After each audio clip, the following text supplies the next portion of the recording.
The letter was burning a hole through the floorboard where Lavinia Talbot had hidden it, and the man standing across from her in the cramped boarding house parlor was reading the fury in her eyes like a rancher reads a coming storm.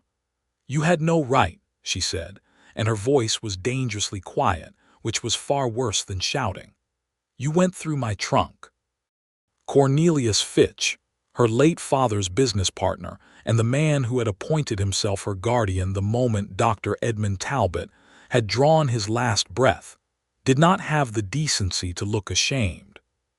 He had the soft hands of a man who had never done an honest day's work, and he clasped them together now with the patience of someone who believed he had already won. "I was looking out for your welfare, Lavinia," he said. "You were looking for leverage," she shot back, and she crossed the parlor in 3 steps, putting herself between Fitch and the single trunk that contained the whole of her life. 23 years of living reduced to a battered leather-strapped rectangle with a broken brass hinge she had never found the money to fix. "You found the letter and you read it without my permission, and now you intend to use it as a trap. A trap." He let the word sit in the air as though it amused him. "You call it a trap. I call it an obligation. A woman of your station, penniless, with no family name worth anything now that your father's debts are settled, accepting a proposal from some cattle rancher in New Mexico territory who she has never laid eyes on.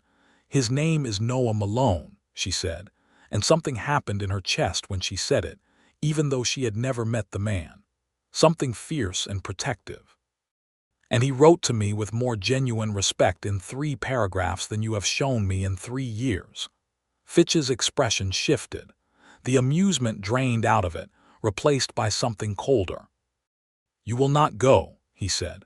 "I have spoken to the magistrate. Your father's outstanding debts have been redirected, and there are questions about your departure that need answering before any journey is taken." The word betrayal hit her then like a cold wind off a January river. Her father had trusted this man. He had brought Cornelius Fitch into his medical practice, let him manage the finances, introduced him at dinner parties as though he were family.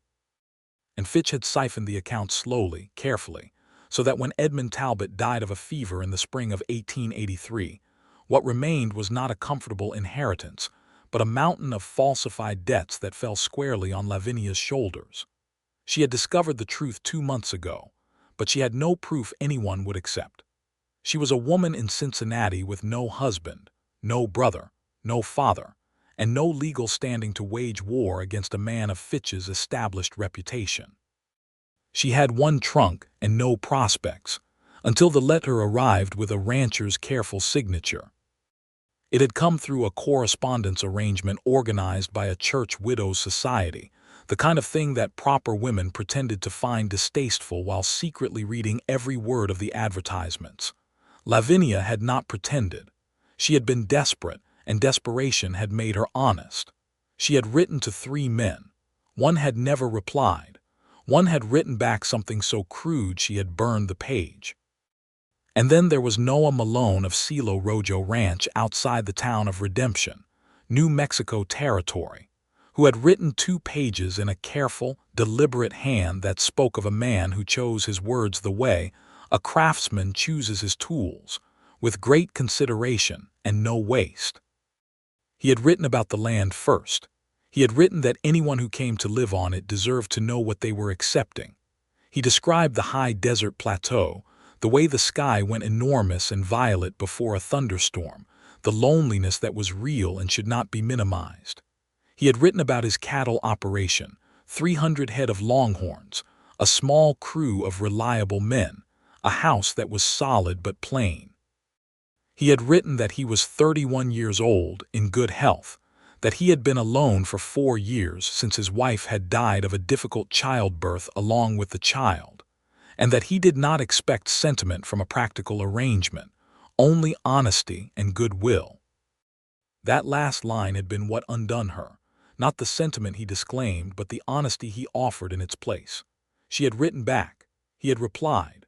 Over 6 weeks, 3 letters had passed between them, and by the 3rd letter something in the correspondence had shifted from practical exchange to something she could not name, something that felt like the early trembling notes of a song she had not heard in a very long time. And now Fitch wanted to take even that from her. "Move aside," she said.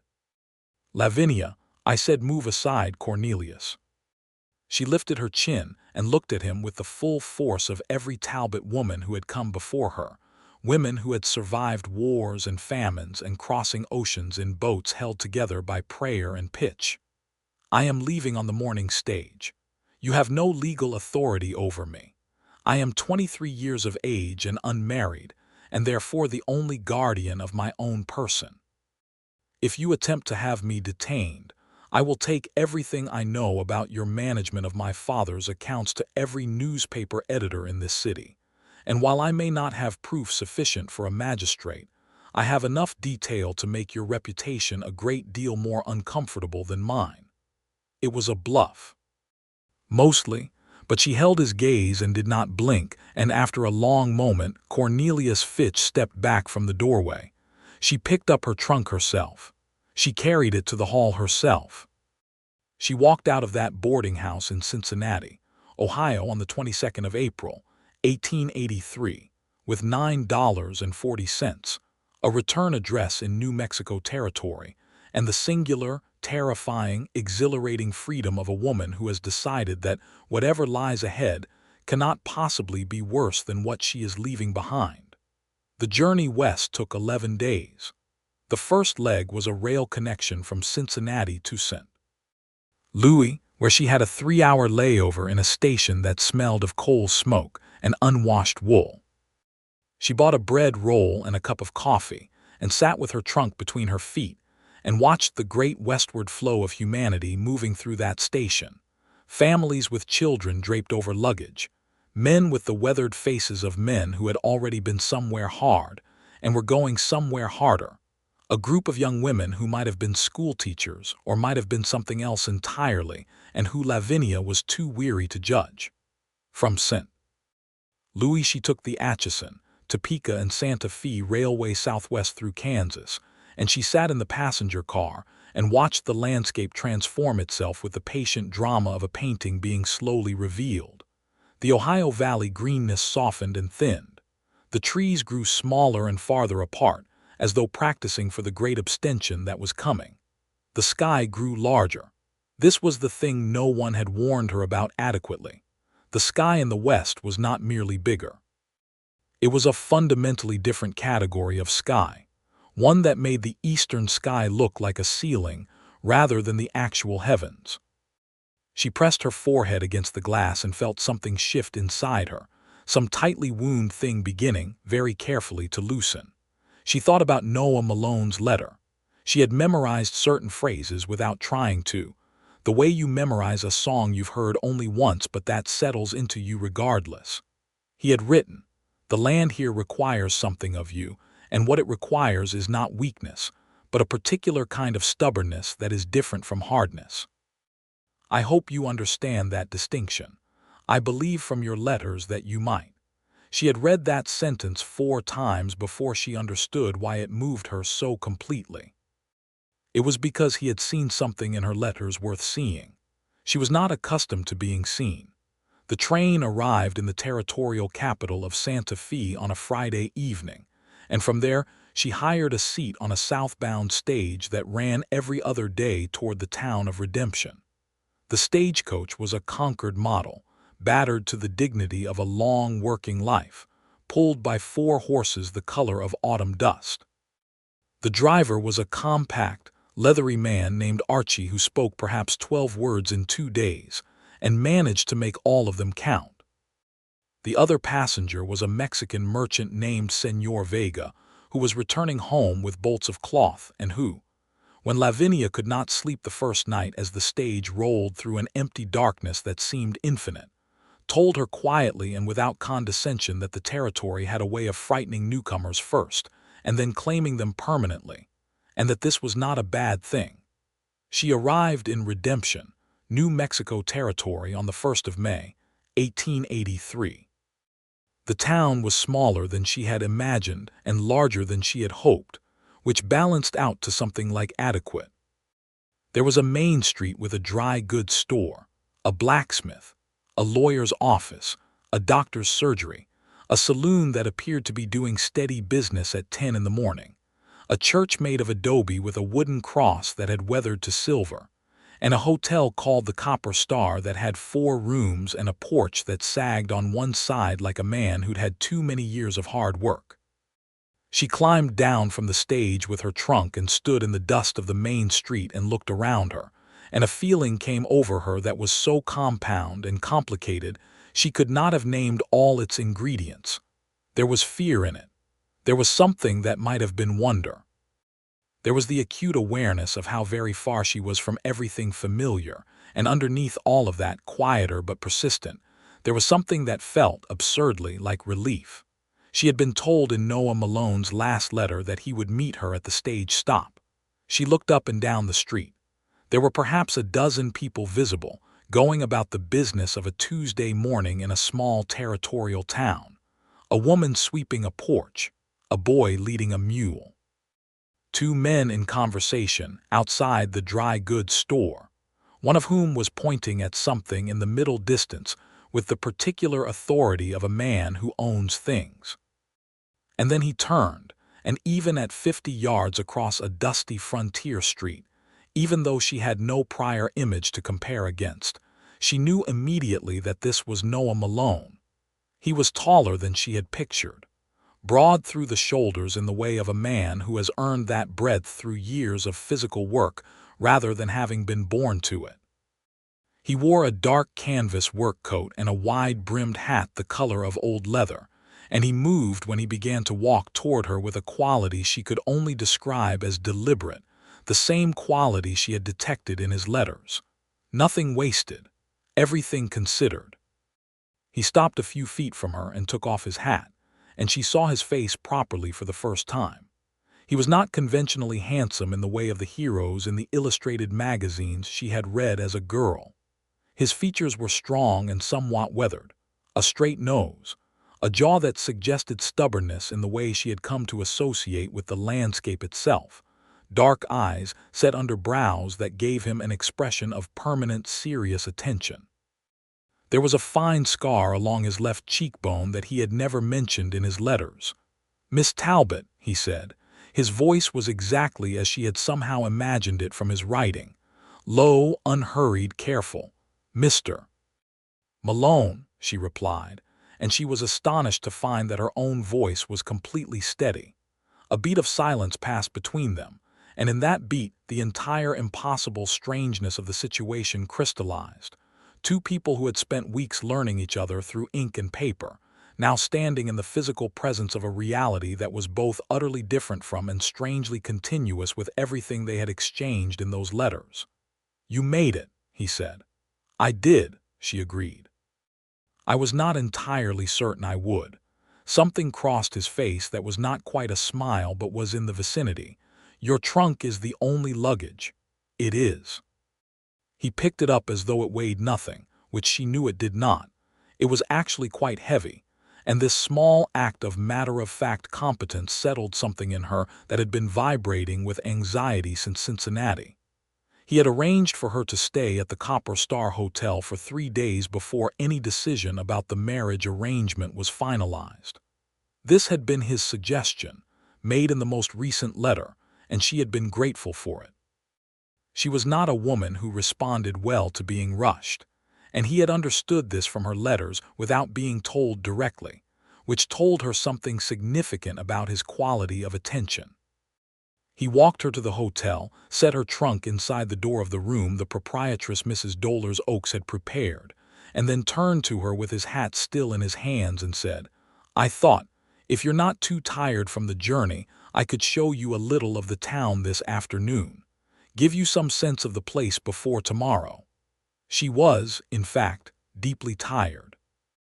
The journey had been 11 days of minimal sleep, hard seating, and the constant low-level anxiety of a woman traveling alone through territory that was not universally safe for a woman traveling alone. But something in the offer made her want to accept it regardless. "Give me an hour," she said, "to wash and change." "I'll be on the porch," he said, and left without any further fuss. She washed her face and hands in the ceramic basin, changed her traveling dress for her better dress, which was navy blue with cream buttons, pinned her dark hair back properly, and looked at herself in the small, slightly warped mirror above the washstand. She looked like a woman who had been on a train and a stagecoach for 11 days, which was accurate. She looked like a woman who was on the edge of something enormous, which was also accurate. She decided that this was the best that was going to be managed under the circumstances, and she went downstairs.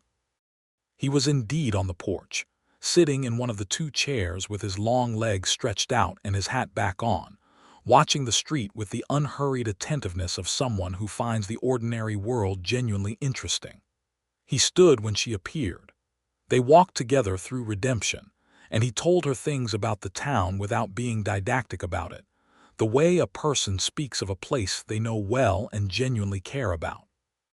He pointed out that the doctor, a man named Hargreaves who had trained in Philadelphia, was excellent and not to be dismissed by his unimpressive office.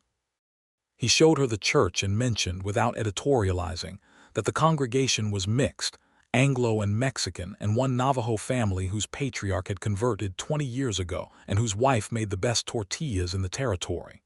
He showed her the schoolhouse, a small adobe building with wooden shutters, and mentioned that the teacher had quit in March and the town had not replaced her yet. She stopped at that. What happened to the teacher? She got married and moved to Albuquerque, he said. It's often the way. The town needs a teacher badly. There are 30-some children in the area with nowhere to go for lessons. She filed this information away without comment, but she could feel him notice that she had filed it, and she could feel that he was letting her do so without pressure. They had supper that evening in the hotel's small dining room, just the two of them and Mrs. Oak's excellent venison stew, and they talked with the ease of people who had already established the basic vocabulary of each other's thinking, and were now simply testing whether the spoken versions matched the written ones. They did. That was the thing that she could not stop noticing. They did. He told her about Silo Rojo Ranch, and she could see the way his expression changed when he talked about it, some tightness coming out of his jaw, some careful quality in his eyes softening. He had built it himself, he said. Not from nothing, he had purchased the land with a loan and a smaller piece of his savings, but the work of turning that land into a working cattle operation had been his own, with a small crew of men who had mostly been with him since the beginning. You love it, she said. He considered this for a moment, as though loving a piece of land was a statement that required examination before confirmation. Yes, he said, I suppose I do. Though I've never been entirely comfortable with how much. She understood this perfectly. Because loving something that much means you can lose it that much, she said. He looked at her steadily across the table. Yes, he said, and this time there was no deliberation in the word. It came quickly, as though she had said the only obvious thing. They were quiet for a moment, and it was not an uncomfortable quiet. It was the kind of quiet that happens between two people who have just discovered, a little to their own surprise, that they are speaking the same language. The 3 days passed in a rhythm that felt both provisional and, underneath its provisionality, somehow already established. He came each morning, they spent part of the day together. He returned her to the hotel each evening. They walked. They talked. She met some of the townspeople, some of whom received her with the open warmth of people accustomed to newcomers, and some of whom received her with the polite wariness of people who were waiting to see what kind of woman she was before deciding anything about her. On the second day, he took her out to the ranch. She had been expecting something like the description she had encountered in Eastern newspapers, the grand spreads of Texas and Kansas, wide and dramatic. Silo Rojo was different. The ranch house sat on a long plateau above a creek that ran clear and cold even in May, surrounded by piñon pines and backed by red rock formations that gave the property its name, Red Sky Ranch. The name was inaccurate in a way that pleased her because the sky was indeed spectacularly red at sunset, though the formations were equally worthy of the name. The house was stone and timber, 2 stories, solid and plain as he had described it, but someone had made efforts in the garden. There were rose bushes along the front porch, not yet in bloom but very much alive, and a kitchen garden behind that showed signs of recent but tentative attention. "Did you plant those roses?" she asked. He was quiet for a moment. "My wife did," he said. "I've kept them going." She looked at the roses and felt the complexity of the thing she was walking into, not just the practical arrangement, but the human reality of a man who kept his dead wife's roses alive for 4 years. There was something in that act that was both painful and deeply decent, and she stood with it for a moment before she said, "They're beautiful." "They will be," he said, "in another month." They walked through the house, and it was exactly as described. Plain, solid, clean in the way of a man who maintains things because he understands the consequences of not maintaining them. The kitchen had a good cast-iron stove and a table that could seat 8. The parlor was sparsely furnished but had a bookcase with a respectable collection that told her something she found significant. She ran her finger along the spines. Dickens, A History of the Roman Campaigns, a battered agricultural almanac from 1879, a medical text, a collection of poetry that looked, from its broken spine, as though it had been read considerably more than the almanac. She pulled the poetry volume. George Gordon, Lord Byron. She raised an eyebrow. He was watching her from across the room with an expression she was beginning to recognize, that quality of careful attention that was so much his characteristic mode. "My mother sent it," he said. "Have you read it?" "Several times," he said, with the slight defensiveness of a man who has decided that a fact about himself is perhaps going to be received poorly. She put the book back. "I think better of you for it," she said, and was immediately aware that this was a forward thing to say, forward and honest. And that honesty felt right here in a way it had not felt in Cincinnati for a very long time. That evening, sitting on the porch of the ranch house in the long red light of a New Mexico sunset with the smell of piñon smoke in the air and the sound of the creek below, he said, without looking at her, looking instead at the horizon where the sun was making the kind of exit that would have seemed excessive in a painting, "I want to be honest with you about something." "All right," she said. "This arrangement." He paused and she let the pause be. "When I placed the correspondence, I was thinking about it in practical terms. Someone to help manage the house. Companionship. Shared responsibilities. I want to be clear, I was not expecting to find someone I could talk to like this." She turned to look at him, and he was still looking at the horizon, and the fading red light was doing something extraordinary to the planes of his face, and she felt something in her chest that she had not felt in a very long time, that dangerous, inconvenient, wonderful thing. "Neither was I," she said. He turned then and looked at her, and the honesty in his eyes was so direct and unguarded that it was almost difficult to hold the gaze, but she held it. "I don't want you to feel rushed," he said, "or obligated, if after the 3 days you want more time or if you want to." "Noah," she said, and the use of his given name surprised them both a little, but it felt correct. "I came a very long way. I did not come a very long way to turn around."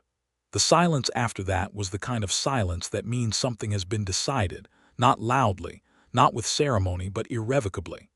They were married 5 days later in the adobe church by the Reverend Josiah Croft, with Mrs. Oakes and Noah's ranch foreman, a silver-haired Mexican man named Esteban Reyes, as witnesses. Lavinia wore her navy blue dress because it was her best dress, and she had not yet acquired anything more appropriate for a wedding. And she thought briefly, with a flash of something between sorrow and amusement, about what Cornelius Fitch would say if he could see her now, marrying a cattle rancher in a frontier church in her traveling clothes. What Cornelius Fitch would say had, she decided, absolutely no relevance to her life any longer.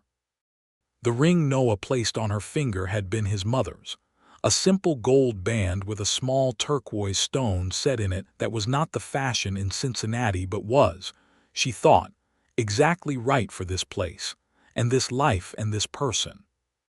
When the Reverend Croft pronounced them married, Noah looked at her with that careful, serious attention of his, and she looked back at him, and neither of them pretended that this was a grand passion in its fullest expression yet. It was something more honest than that. It was the beginning of something, a foundation being laid. And she knew enough about foundations, having watched her father's financial foundations dissolve through Cornelius Fitch's treachery, to understand that a well-laid one was worth considerably more than any dramatic superstructure built on sand. The early weeks at Silo Rojo had the texture of two careful people learning the geography of shared space. She was not a ranch wife by training, and she did not pretend otherwise. She could cook adequately, she could sew competently, she could manage a household budget with the precision of someone who had learned to account for every penny during the long months after her father's death. What she could not do was wrangle cattle, mend a fence, or identify the difference between the two horses in the north paddock by name, a distinction that apparently mattered considerably to everyone else on the property. She applied herself to learning. This was her characteristic response to ignorance, not shame but application. Esteban Reyes, the foreman, was 45, weathered to the consistency of saddle leather, and possessed of a formidable dignity that she recognized immediately as the dignity of a man who had spent his life being underestimated and had learned to use it. He was polite to her with the formal courtesy of someone who had not yet decided what to make of her. She did not take this personally. She would not have decided either, in his position. The ranch hands were three. A young man of perhaps 20 named Will Chandler, who was enthusiastic and cheerful and slightly alarming on horseback. A quieter man of 35 named Ben Holt, whose past she gathered from context was complicated in ways no one volunteered and she did not pry. And a Navajo man named Hosteen who spoke very little English but whose understanding of the land and the cattle was, she came to understand, the single most important element of the ranch's ongoing success. She watched and she listened and she learned. She learned which horse was which shortcut through the pinon pines led to the upper pasture, how to read the sky for weather in a country where weather was not a mild inconvenience but a significant operational consideration. She learned that Esteban made coffee so strong it required a certain commitment to drink, and that he was genuinely pleased when she drank it without complaint. Within a month, she had established herself in the kitchen garden with a seriousness of purpose that Noah watched with evident appreciation. She expanded it, adding rows of beans and squash and tomatoes, and when old Senora Vasquez in town learned of her interest, she came out one afternoon and brought seeds and knowledge, and a warm authority on the subject of what would and would not grow in this soil that Lavinia received gratefully, and without the condescension that Senora Vasquez clearly expected and was pleasantly surprised not to encounter. The evenings were her favorite part of the new life. After supper, which they took together at the kitchen table in the unhurried way of people who have nothing to prove to each other, Noah would often read, and she would write letters or occasionally read herself, and the silence between them was comfortable in a way that she found herself noticing and appreciating more each time. There was no performance in it, no effort to maintain an impression. It was simply two people in a room, separately and together, at ease. He was not an effusive man. He did not offer compliments easily or sentiments without content. But she had come to understand that his expressions of regard were embedded in actions rather than words, in the way he had fixed the broken hinge on her trunk within 2 days of her arrival without mentioning it, in the way he had borrowed a bolt of fabric from Senor Vega's stock and left it on the kitchen table with a note that said simply, "I thought the color might suit you," in the way he always made sure, without comment, that there was hot water available in the mornings because he had noticed that she rose earlier than anyone else. She thought sometimes, in those early weeks, about the word love, about whether what was happening between them was love or something adjacent to it, something that might become love or might remain forever in that quieter, more careful territory. She thought about the women she had known in Cincinnati who had married for love, or what they called love at 20, and then negotiated silently with for the rest of their lives. She thought about her father and mother, who had loved each other with a warmth and fidelity that she had taken for granted as a child and understood as a profound achievement only after her mother's early death. She could not have said precisely when the question resolved itself. It was not a single moment. It was accumulation, the way the creek below the house filled in the spring, slowly and then suddenly, until one morning you could hear it rushing from a considerable distance. She knew she was in love with Noah Malone on a morning in late June, when a freak summer storm came in fast from the mountains, the kind of weather the territory could produce with terrifying speed. And she was in the upper pasture with Hosteen checking on the state of a fence line, when the sky went from blue to an ugly bruised green in what felt like minutes. The wind came up with that particular urgency that precedes serious weather, and the cattle in the near field began to shift and bunch with the nervous collective intelligence of animals that understand what is coming. She helped, instinctively, and without waiting to be asked, moving with Hosteen to drive the cattle toward the sheltered lower ground near the creek. She did not know what she was doing in any technical sense, but she understood the goal, and she applied herself to it with every ounce of sense and determination she had, which turned out, in the emergency of the moment, to be enough. By the time the worst of the storm hit, a 40-minute barrage of hail and lightning and wind that flattened a section of the north fence and sent the new weather vane Mrs. Oakes had given them as a wedding gift spinning 3 fields away. The cattle were sheltered, and the horses were secured, and Lavinia was soaked to her skin and breathing hard on the south porch when Noah arrived at a gallop from the direction of the home pasture.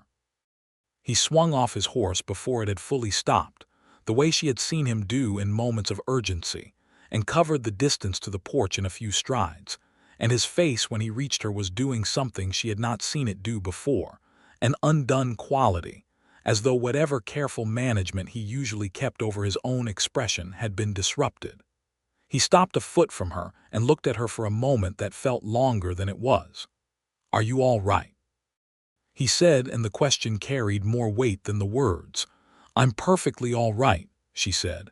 "Hosteen and I got the cattle down before the worst of it." He looked at her for another long moment, and something shifted in his expression that she could only describe as the look of a man who has just understood something he had suspected for some time. "Lavinia," he said, and then stopped. She waited. He stopped again, and she saw the effort in him, the man who measured his words carefully working to locate the right ones for something that perhaps resisted the precision he usually applied. "I'm glad you're here," he said finally, and it was such a simple thing to say that she knew immediately it was not simple at all. She stepped forward and put her hand against his jaw, cold and wet from the rain, and felt the warmth of his face against her palm, and she said, "I'm glad too, Noah." He kissed her then, for the first time, standing on the south porch in the tail end of a summer storm with the hail still ticking off the roof and the sound of the creek rushing below them. And it was as unhurried and as honest as everything else about him. And she thought, standing there in the rain, and the storm light with her heart doing something she had no clinical language for, that she would not trade this for any drawing room in Cincinnati. The news came in July, as all bad news seemed to, on a clear and beautiful day that had no weather to warn you. Esteban brought it, riding in at mid-morning with a hard look on his weathered face that Lavinia had learned to read as the prelude to information requiring careful handling. There was a man in redemption. He had arrived on the southbound stage 3 days before. He was asking questions about Silo Rojo, about its land boundaries, about the water rights to the creek. He had papers, people said. Documents from some legal office back east. Noah heard this at the kitchen table, sitting with his coffee going cold in front of him, and Lavinia watched his face go through several things in quick succession before arriving at the particular expression she associated with him when he had made a decision and was considering only how to execute it. "Do you know his name?" Noah asked. Esteban looked at a piece of paper he had written it on. "Fitch," he said. Cornelius Fitch. The word hit Lavinia like a physical thing. She was standing at the stove and she gripped the edge of the counter, and she was grateful that her back was partly to the room so that she had a moment to compose herself before she turned. She turned. "I know that name," she said, and her voice was steady, which cost her something. Noah was looking at her. "Tell me," he said. She told him. All of it. Everything she had not told him in the letters because some of it had felt too complicated and too raw, the false debts, the siphoned accounts, the final confrontation in the boarding house parlor where she had bluffed her way out with a threat she was not entirely certain she could have executed. She told him, and she watched his face, and she watched the way his jaw tightened and his hands, resting flat on the table, pressed more firmly against the wood. When she finished, he was quiet for a moment, and then he said, "You should have told me this in the letters." "I know," she said. "I was afraid you would think it too much to inherit." He looked at her with something in his eyes that was very direct and not entirely comfortable to receive. "You are not a liability, Lavinia," he said. "The fact that a corrupt man has decided to make you a target does not reflect on you. It reflects on him." She was not accustomed to being defended. The directness of it, the matter-of-fact quality with which he stated her worth, made her throat tighten in a way she did not want to display. "What will you do?" she asked. "What will we do?" he corrected, gently but without allowing the correction to be mistaken for anything other than what it was. "We will go to town and talk to Everett Mason." Everett Mason was the lawyer whose office she had seen on her first day in Redemption. He was a small, precise man with an East Coast education and a West Coast manner who had come to New Mexico territory for his health 10 years ago and stayed because, as he was fond of saying, the territory suited his temperament. They went that afternoon. Mason listened to the entire account without interruption, making occasional notes in a cramped but legible hand, and when they finished he was quiet for a long moment and then he said, "This Fitch has no jurisdiction here. Whatever legal maneuvering he attempted in Ohio is Ohio's business. Your marriage is recorded in this territory and your land title is clean. If he has documents claiming some interest in Silo Rojo's water rights, they are fabricated because those rights were properly adjudicated and recorded 5 years ago. But he's here," Lavinia said, "and he is not the kind of man who comes this far without a specific intention." Mason nodded slowly. "What does he want, do you think?" She had been thinking about this since Esteban had spoken the name. She had been turning it in her mind like a stone, looking for the hidden logic of it, the dark motive beneath the surface action. Fitch was a man who operated through leverage. He had always operated through leverage. He had levered her father's trust, had levered Lavinia's vulnerability, had attempted to lever the magistrate's authority. He would be here for leverage. But what leverage could he possibly manufacture in New Mexico territory that he did not already have in Ohio? "He knows something about the land," she said slowly. "Something worth coming this far to use." Mason and Noah both looked at her. "The water rights," she said. "You said they were adjudicated 5 years ago, but has anyone looked at that adjudication recently?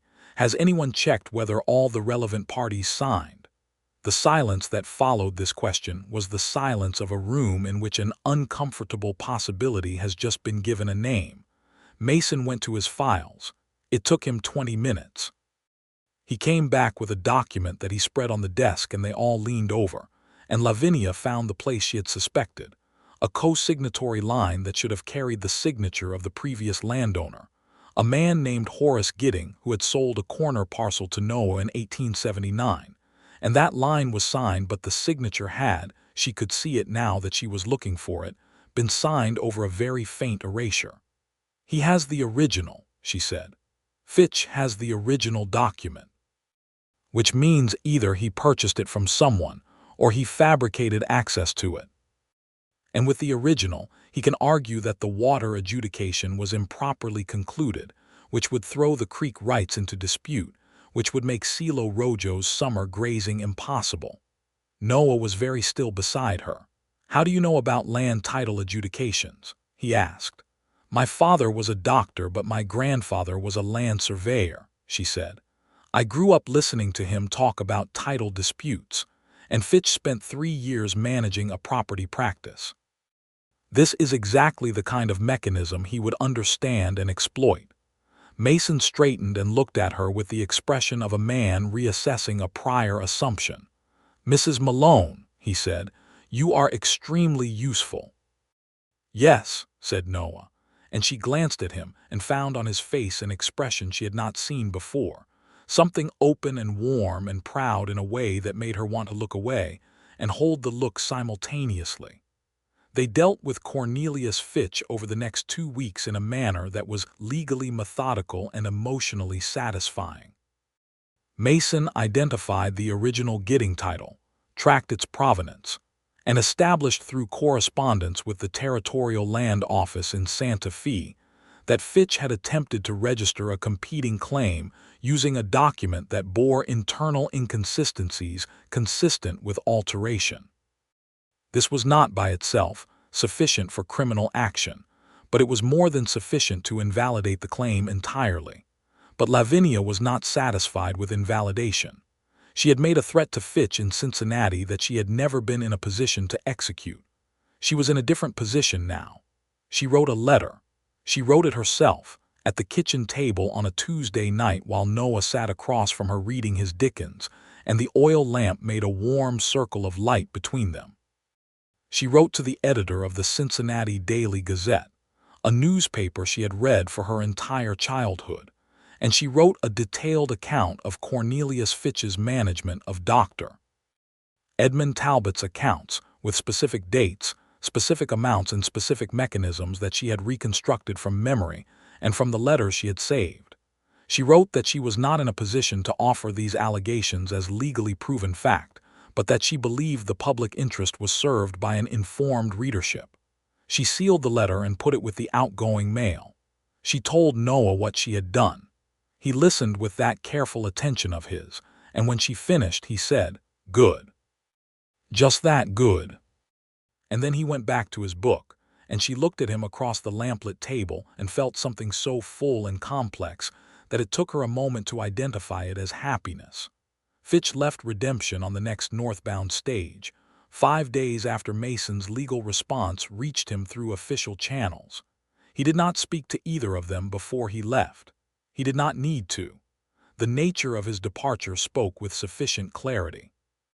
Lavinia watched the stage go from the porch of Mason's office, where she and Noah and Esteban had happened to be standing, and she felt the departure settle into her like the ending of a chapter she was glad to be finished with.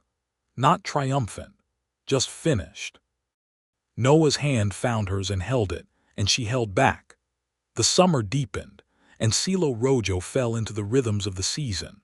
The cattle operation required everything through July and August: the drives to the upper pasture, the ongoing fence repair, the constant management of water sources in a country where water was the first and last consideration of all planning.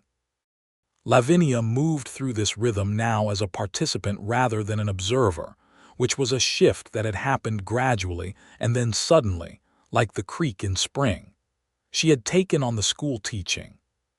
The town council had approached Noah about it, not her, which she had noted and filed without making it a contest, because she understood that this was how things were conducted here, and that the practical outcome was more important than the protocol. Noah had come to her with the proposal and asked what she thought, genuinely asked, sitting across from her in the kitchen, and she had said that she thought it was exactly what she wanted to do and that she was qualified, having been educated to a higher standard than most women of her acquaintance, and he had said, "I know. I'll tell them yes." She began teaching in August, 31 children between the ages of 6 and 14, in the adobe schoolhouse with its wooden shutters and its 2 narrow windows and its single blackboard that needed replacement. The children came from Anglo families and Mexican families, and 2 families who were Apache, the descendants of a group who had settled near the town 30 years earlier, and whose children had grown up in this compound space of cultures that the territory produced in its particular way. She loved it. She had not expected to love it quite so completely, but she did. The work of meeting a young mind where it was and moving it toward where it could go was the most inherently satisfying thing she had ever done, and she applied herself to it with the same determined thoroughness she brought to everything: the kitchen garden, the household accounts, the challenge of Esteban's impenetrable morning coffee. She stayed later than she needed to on Tuesday and Thursday afternoons with the older students, who she was pushing toward mathematics and composition that were beyond the territorial minimum requirement. One of these students was a girl named Carmen Vasquez, the granddaughter of the señora who had brought her seeds, who was 14 and the sharpest person in the room on a consistent basis, and who Lavinia intended to ensure had every intellectual tool she might need for whatever came next, because the world was not always kind to sharp girls who did not have institutional backing. Noah came to the schoolhouse one Thursday afternoon in September without advance notice. She heard the horse and looked up from where she was working with 3 of the older students on a geography lesson, and he was in the doorway with his hat in his hands, which was his characteristic posture in indoor spaces, and he looked at her teaching and at the students, and at the room with its chalk-dusted boards and its window light and its atmosphere of purposeful work. And his face had that open quality that she had learned to associate with moments when something got through whatever careful management he usually maintained. He waited at the back of the room for 15 minutes while she finished the lesson. The students were aware of him, she could tell, some of them stealing glances, and she was quietly pleased by the way they maintained their focus regardless. When they had gone, she turned to him and he was still standing there looking at her. "What is it?" she asked. "Nothing," he said. "I was passing by." She gave him a look. "I wanted to see it," he said. "I've heard from everyone in town how the school has changed. I wanted to see it myself." She smoothed chalk dust from her hands and walked toward him. "And you're remarkable," he said, with the directness that still occasionally caught her off guard, the way he would say a significant thing as plainly as if he were reporting the weather. "I want you to know that I know that." She stopped in front of him and looked up at him, and the afternoon light from the narrow window was doing something warm to the planes of his face and the fine scar along his cheekbone, and she thought about how thoroughly she had come to love that face, the specific quality of its attention, the way it looked when it was hiding something, and the way it looked when it was not. "Noah Malone," she said. "Lavinia Malone," he replied, with the particular quality of emphasis on the surname that told her he had not yet stopped finding pleasure in the fact of it, and neither had she. She reached up and touched his face, which was her gesture, the one that had started in the storm and become something she did when words were not the right instrument. He caught her hand and held it against his jaw and closed his eyes for a moment, and she felt the weight of him, not physically, though he was considerably larger than her, but the weight of everything he was, this careful, deeply honest, deeply feeling man who had spent 4 years alone on a high desert plateau with his dead wife's roses, and a volume of Byron and a hard-earned landscape he loved, and who had written a letter with his careful signature to a woman he had never met, and who had built something with her that she would not have known to hope for. She was very much in love with him, and the fact of it had stopped frightening her somewhere around July, which she thought was probably good progress for a woman who had started the year with one trunk and no prospects. October came, and with it the fall roundup, which was the great operational crescendo of the ranching year. Silo Rojo's cattle had wintered and calved and summered well. The count was better than the previous year by 40 head, which Esteban announced at breakfast with the understatement of a man who did not believe in excessive celebration, but who clearly felt it.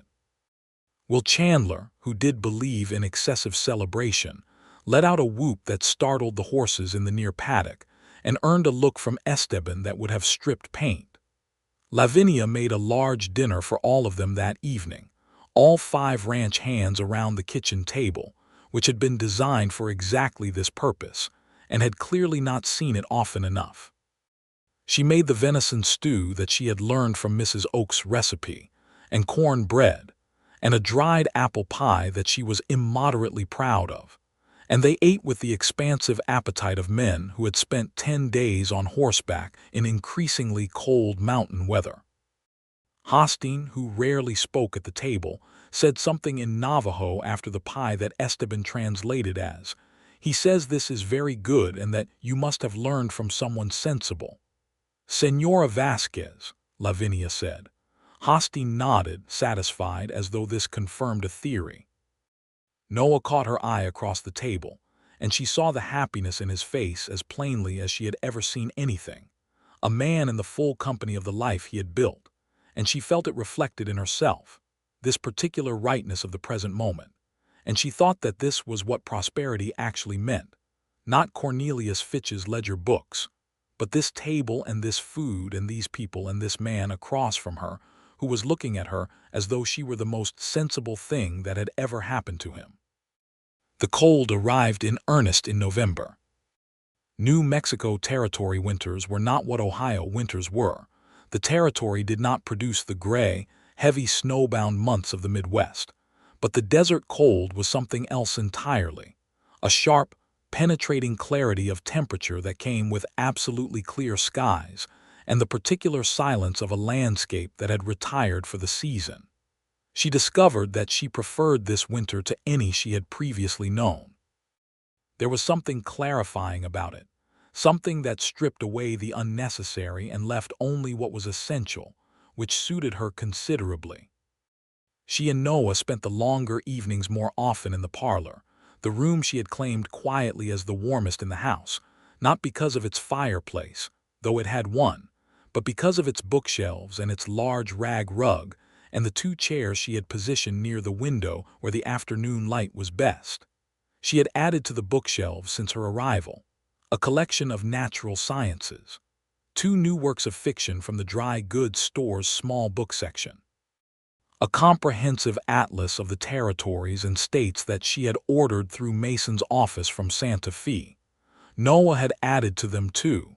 She had noticed this and had not mentioned it, but it had pleased her. He had acquired a history of the Navajo people, which she knew he was reading partly to better understand Hosteen and partly because he was, underneath the practical rancher's exterior, a man of genuine intellectual curiosity that he had not had much opportunity to develop.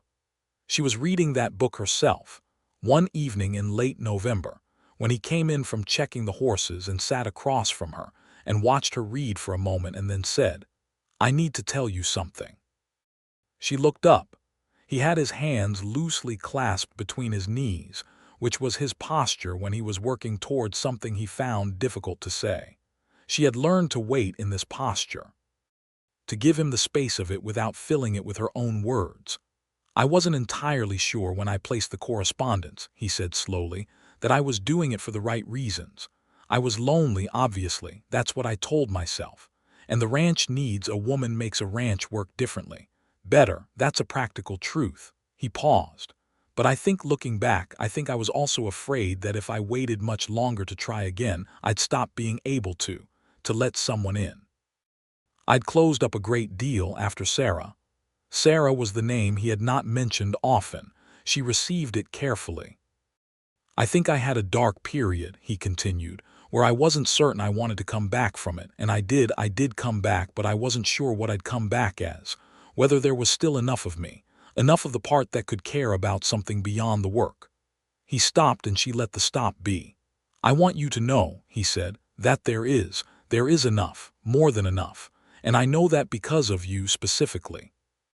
Not because of marriage or the practical arrangement or anything like that, because of you, the person you are, and I need you to know that." Lavinia closed the book. She set it on the side table. She stood up and crossed to his chair, and she sat on the arm of it, which was not an entirely comfortable perch, but was the closest she could get to the right geography for this conversation, and she took both his hands in hers. "Noah," she said, "I also need you to know something." He looked up at her. "I came here with one trunk and no idea what I was doing," she said. "I came because I was desperate and because your letter was the only honest thing I had encountered in months. But what I found was—" She paused and looked for the right words, which was unusual for her. She generally found words readily, but this required the specific word and not any approximate neighbor. "What I found was a home," she said. "Not a building, not a ranch, a home, with you." He pulled both her hands up and pressed them briefly to his forehead, which was the most unguarded gesture she had ever seen from him, and she felt it all through her, the privilege of being trusted with someone's unguarded moments. They stayed like that for a while, in the quiet winter parlor with the fire going and the wind outside making its territorial commentary on the cold. And she thought that this was a thing she had not known to want and could not now imagine being without. December brought snow to the higher elevations, dusting the red rock formations above the ranch with white that made them look like something from a Bible illustration, and it brought also the letter she had been half expecting for weeks. It was from the Cincinnati Daily Gazette. Not the editor, but a reader's letter forwarded to her through Mason's office. A letter from a woman named Agnes Hartley, who had been a patient of her father's for years, and who wrote to say that she had read the account in the Gazette, and that she had suspected something of the kind for some time, and that she had spoken to her husband, who was a lawyer, and that there were several other former patients of Dr.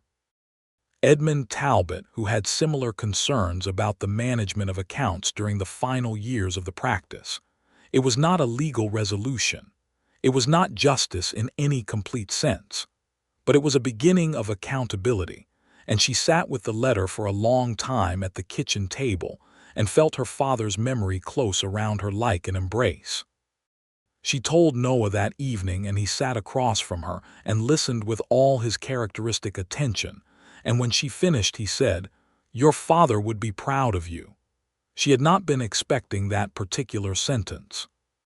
It hit her in a place she had not known was still tender, and she felt her eyes fill, which she rarely allowed, and she did not look away from him, which was the choice she made, to let him see this, because he had shared his dark period and his unguarded moments, and she could share her grief. He moved his chair around the table and sat beside her and put his arm around her, and she let herself lean into him, which was something she was still learning to do, the leaning. She was not a woman accustomed to leaning.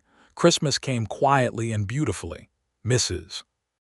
Oakes came out to the ranch for Christmas dinner, and Esteban's sister from Redemption came with her 2 children, and Senora Vasquez came, and it became more of a gathering than either of them had quite planned, which was fine, which was more than fine, which was the ranch house doing what Lavinia had suspected it could do when she first walked through it, filling up with the warmth of people who belonged to the place.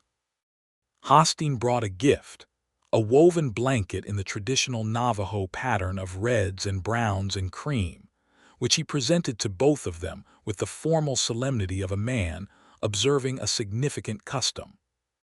Lavinia thanked him in the phrase Esteban had taught her, and Hosteen looked at her with something in his expression that had not been there before, a slight softening, an acknowledgement. After dinner, in the quiet of the late afternoon, Noah took her out to the barn, which she found an unusual invitation.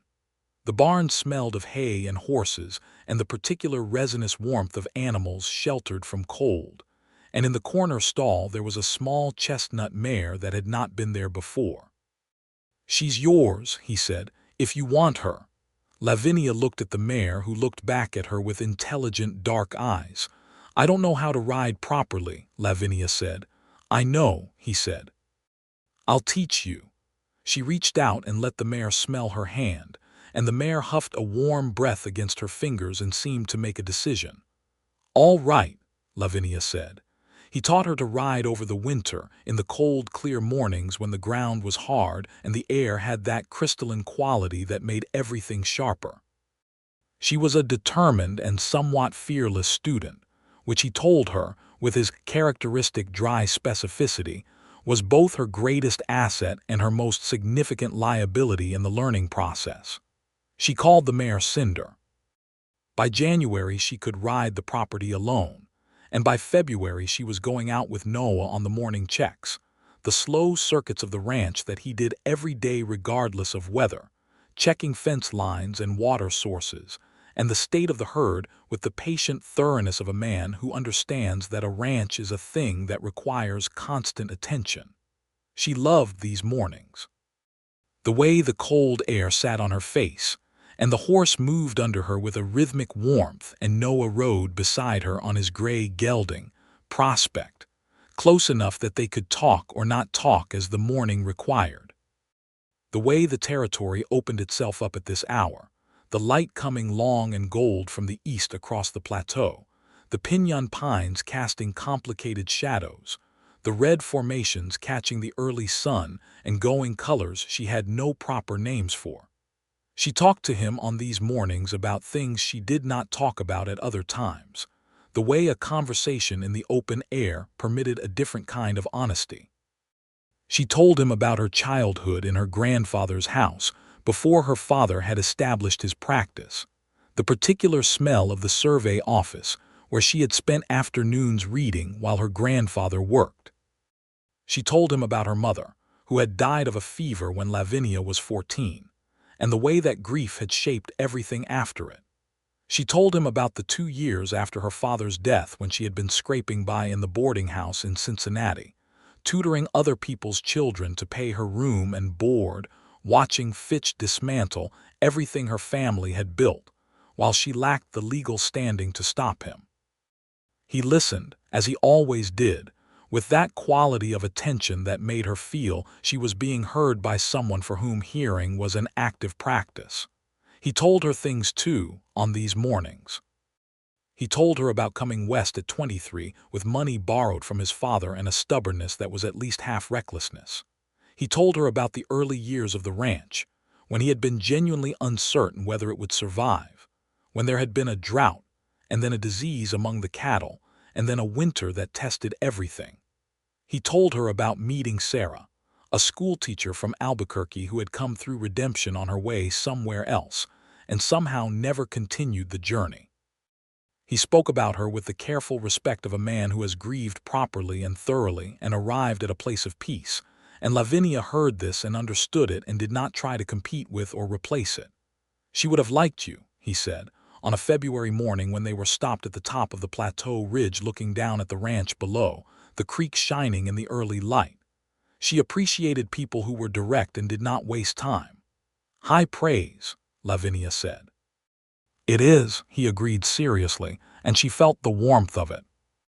The news of her pregnancy she kept to herself for 3 weeks, because she needed the 3 weeks to process the magnitude of it before she could share it.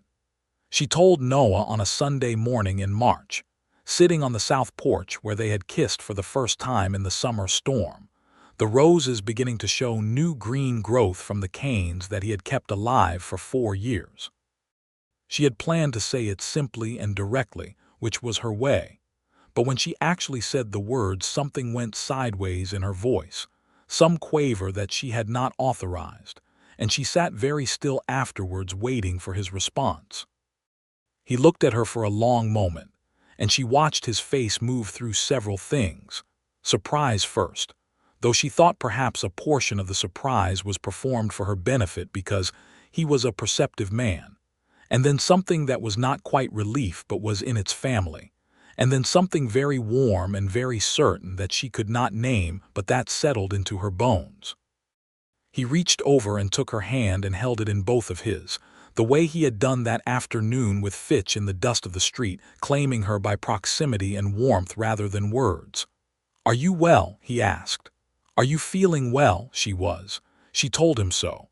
She had been consulting with Dr. Hargreaves, who had confirmed the pregnancy, and expressed the reasonable and cautious optimism of a man who had dealt with frontier obstetrics long enough to know that outcomes were uncertain, but that youth and health were significant advantages. "Then I am glad," Noah said, with the simple certainty that was his characteristic register, and she believed it completely. He was changed by the news in small, observable ways that she watched with private amusement and deep affection.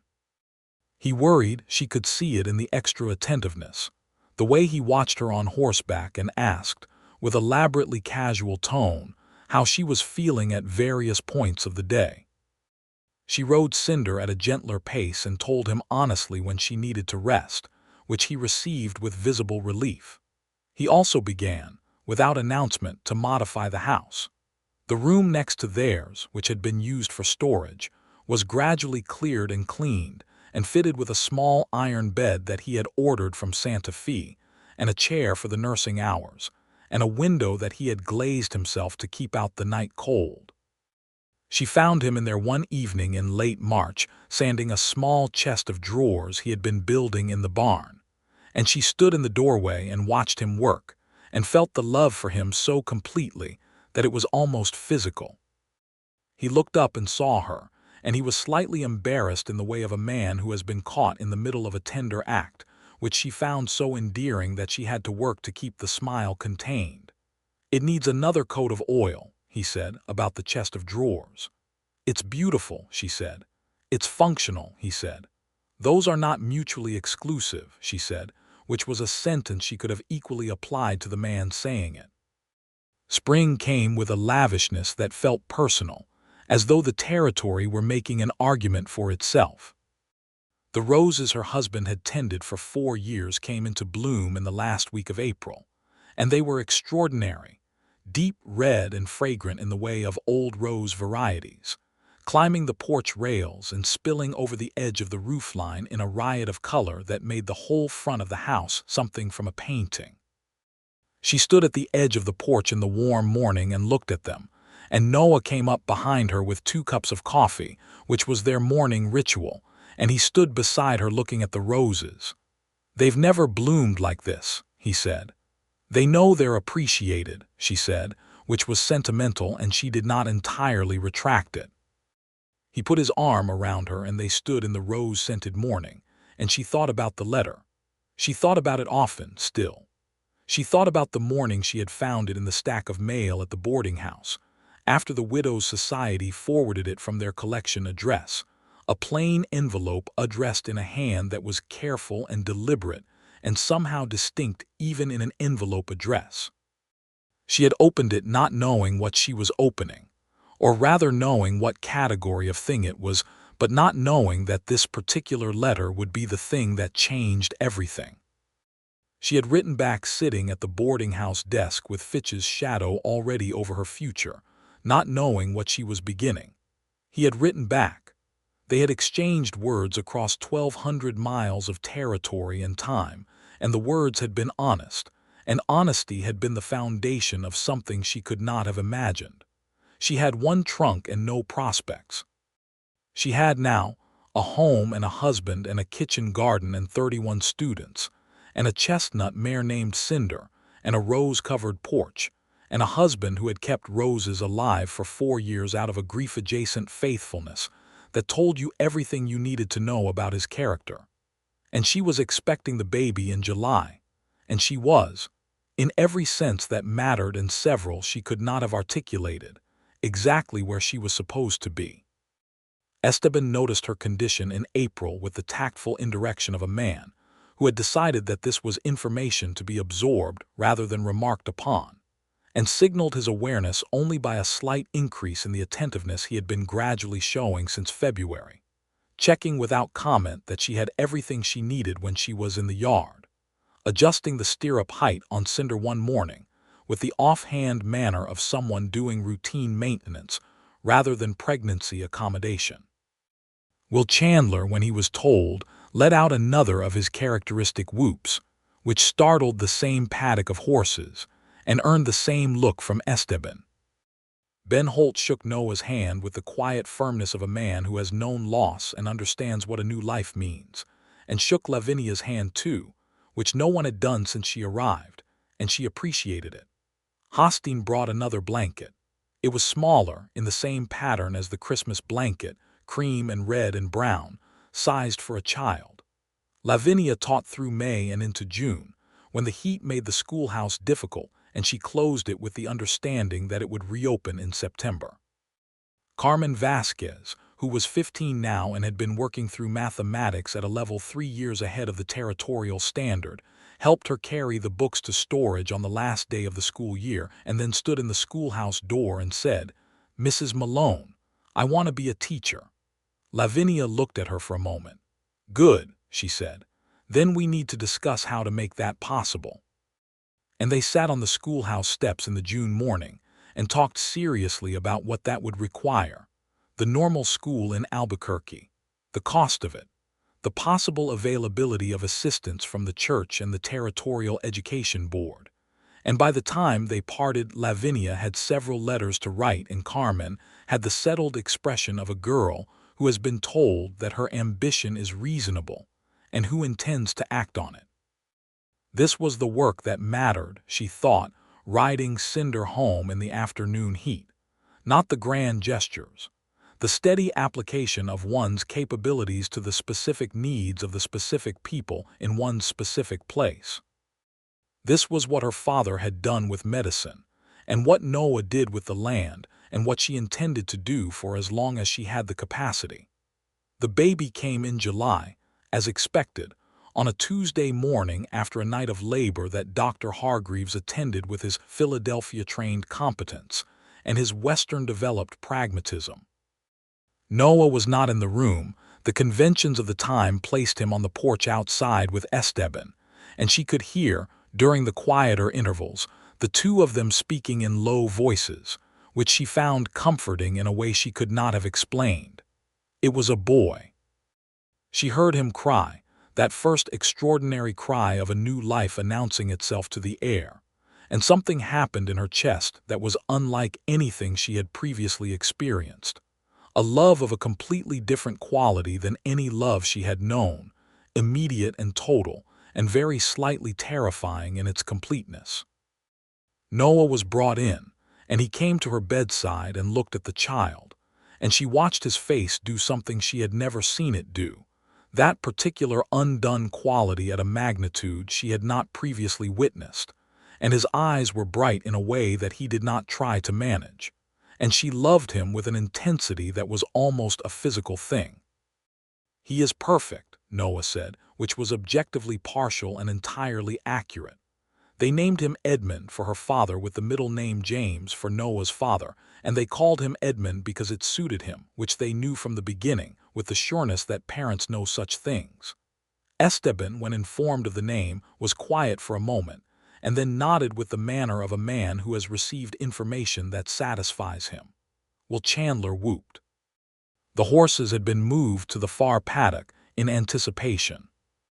Summer gave way to fall with the generous grace that the territory managed in that season, the great cooling of the air and the particular light of October that made everything cast longer, warmer shadows, and Edmund Malone, at 3 months, was becoming a person with opinions, which he expressed with great commitment. He had his father's serious attention when something caught his interest, which Lavinia found so thoroughly charming that she occasionally caught herself just watching him watch things. He had Lavinia's determined quality when it came to being understood. The combination was going to be, she suspected, a force to be reckoned with in approximately 15 years. She returned to the school in September, as she had promised the town council she would. She brought Edmund to the schoolhouse in his carrying basket for the first weeks, until she had established with Mrs. Oakes a reliable arrangement whereby Mrs. Oakes, who had declared herself Edmund's secondary grandmother with a firmness that invited no disagreement, came out to the ranch 2 mornings a week to care for him while Lavinia taught. The letters from Cincinnati had continued, intermittently, through the year.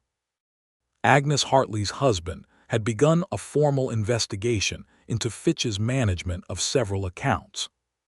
It would take time, potentially years, and might not result in legal action sufficient to recover the debts that had been levied against her father's estate, but it was moving. Accountability was moving, however slowly, in the right direction. She wrote to Agnes Hartley back and thanked her, and in the letter she described her life with a detail and warmth she had not felt capable of a year ago. The ranch and the school and the town and the people, the territory's enormous sky, the way November smelled of cold air and piñon smoke. She wrote it and read it back, and thought that the woman who had written it was barely recognizable as the woman who had stood in that Cincinnati boarding-house parlor with a letter from a stranger, and the sudden knowledge that desperation had one possible advantage over security, which was that it required you to act. She sent the letter and went to find Noah, who was in the barn doing something practical to a piece of equipment, which was where he tended to be in the late afternoon, and she stood in the barn doorway with Edmund on her hip and the low October sun behind her, and he looked up. "Do you remember," she said, "the letter you wrote, the first one?" He straightened and set down the tool he had been using. "Of course. You wrote that you did not expect sentiment from a practical arrangement," she said, "only honesty and goodwill." "I remember," he said. "I think we exceeded the terms considerably," she said.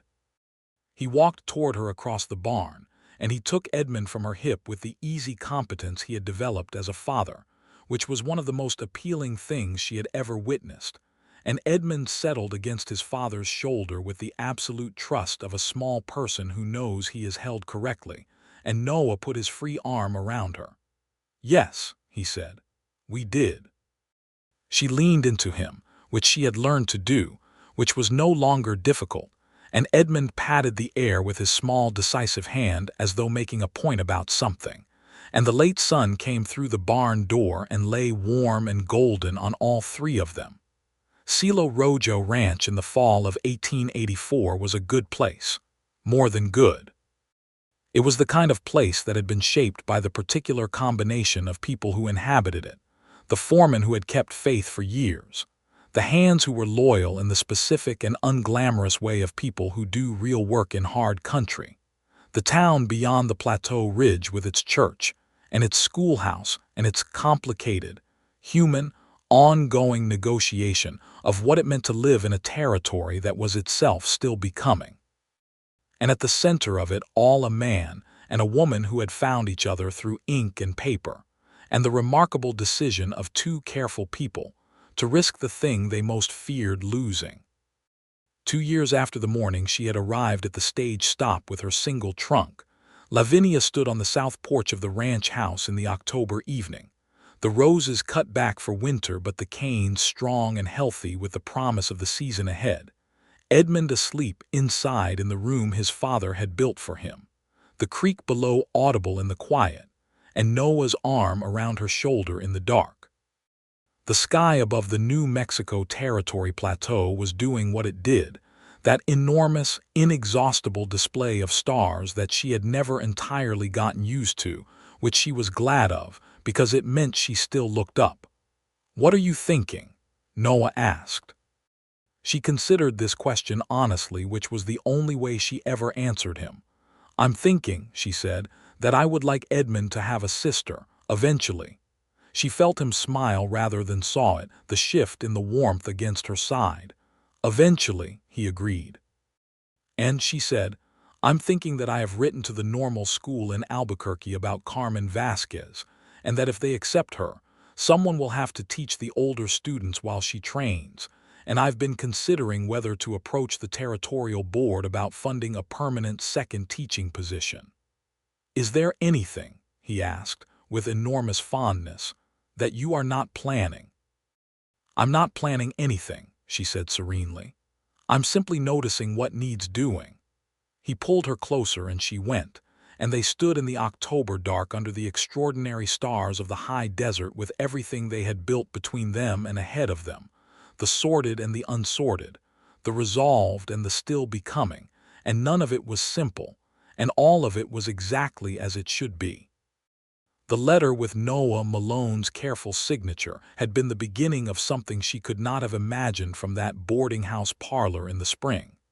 She had thought, when she carried her trunk down the stairs and out into the Cincinnati morning, that she was running away. She understood now, in the way that understanding comes when there is sufficient distance to look back with clear eyes, that she had not been running away at all. She had been, for the first time in a very long time, running toward this plateau, this sky, this man who measured his words and kept his dead wife's roses and wrote her honest letters in a careful hand that said, without saying it, "I see you, I am here, come if you're willing." She had come. She was willing. She was, in every sense the word could hold, home. The winter of 1884 settled in with the territory's characteristic clean severity, and by January, the upper pasture was white with snow that fell in the night and lay still and pristine in the mornings. Edmund, now 6 months old and increasingly interested in all of it, was held up to the kitchen window to observe this phenomenon, and responded with the intense focused attention of his father and a subsequent commentary of sounds that appeared to constitute strong feelings about the subject. Lavinia had received, that January, the formal confirmation from the Cincinnati magistrate's office that a civil investigation had been opened into Cornelius Fitch's handling of several accounts, including the late Dr. Edmund Talbot's practice finances. The letter was careful and bureaucratic and made no promises, but it was real, and she held it for a moment and then folded it and put it in the cedar box where she kept things that mattered: Noah's first letter and her father's last prescription pad, the turquoise ring she wore every day, and now this. She showed it to Noah and he read it and said, "Good," in his characteristic way, and she thought that the word had never sounded so exactly right. Spring came back to the territory on its own schedule, which was approximately whenever it felt like it, and the roses returned ahead of it, the first green shoots appearing on the canes in February, and by March they were climbing again. Carmen Vasquez received her letter of acceptance from the normal school in Albuquerque in April, and Lavinia sat with her at the schoolhouse table and went through the details of the scholarship the territorial board had agreed, after significant correspondence, to provide. Carmen read the letter twice with the expression of someone who cannot quite believe a thing is real and is reading to confirm it. "Thank you," she said, and the weight in those 2 words was considerable. "You did this," Lavinia said. "I simply removed some of the obstacles." It was what she could do. It was what she intended to keep doing. The second child, the daughter, came in the spring of 1886, which was when eventually arrived. They named her Rose, which was Noah's suggestion, delivered with the slight reserve of a man who is suggesting something he thinks might be considered excessive but believes in anyway, and which Lavinia accepted immediately and without reservation because it was exactly right. Rose Malone arrived in the world with her mother's dark eyes and her father's quality of deliberate attention even in infancy, and Edmund, who was nearly 3 by then, received her with the solemnity of a boy who understood that something significant had occurred and who intended to take his responsibility regarding it seriously. Silo Rojo grew. The herd expanded to 450 head over the next several years, and Esteban took on a second foreman's role training Will Chandler, who had grown into something considerably more capable than the enthusiastic young man of the early days. Ben Holt's complicated past eventually resolved itself in the form of a brother who came looking for him from Colorado, and with whom he made some quiet peace and then stayed regardless, which suited everyone. Hostine remained the irreplaceable center of the ranch's relationship with its land, and when his daughter began riding out with him in the summers, Lavinia ensured she had a place in the schoolhouse whenever she wanted it. The school became something the town was proud of in the way that communities are proud of the things that work. Lavinia taught for 12 more years, through 2 more teachers who came and went, until Carmen Vasquez returned from the normal school, a fully trained teacher at 20 years old with an authority and a precision that made Lavinia quietly and completely satisfied. They taught together for a year, and then Lavinia stepped back, because the school had what it needed, and because there were other things requiring her particular quality of attention. Edmund grew into a serious and curious boy who spent his afternoons equally between his father's ranch work and his mother's books, which seemed to suit him, and which suggested a future that could go several interesting directions. Rose grew into a girl who was so thoroughly herself from the earliest age that the question of what she would become seemed beside the point. She would become Rose Malone, more completely and more specifically with each passing year, and that, as Lavinia told Noah one evening when they were watching their children play in the long summer light of the ranch yard, was entirely sufficient. "Do you regret it?" he asked, which was a question he asked her occasionally, not from insecurity but from the same quality of honesty that had characterized everything between them since the beginning. She looked at him, this man she had married in her navy blue dress in a frontier church with no ceremony and no grand pronouncements. This man who had kept roses alive and written careful letters and built furniture for his son, and taught her to ride a horse and never wasted a word, but made every one of them count. "Noah," she said. "Lavinia," he said. "Ask me a better question," she said. He smiled, the real smile, the one that was not common and was therefore precious, and he took her hand in his, and they sat in the long summer evening of their life together, which was not the life either of them had planned and was better than anything either of them would have known to plan. She had arrived with one trunk. She had found, here in this high desert place under this enormous sky, the only thing a trunk was ever meant to hold. She had found herself delivered, finally and completely, home.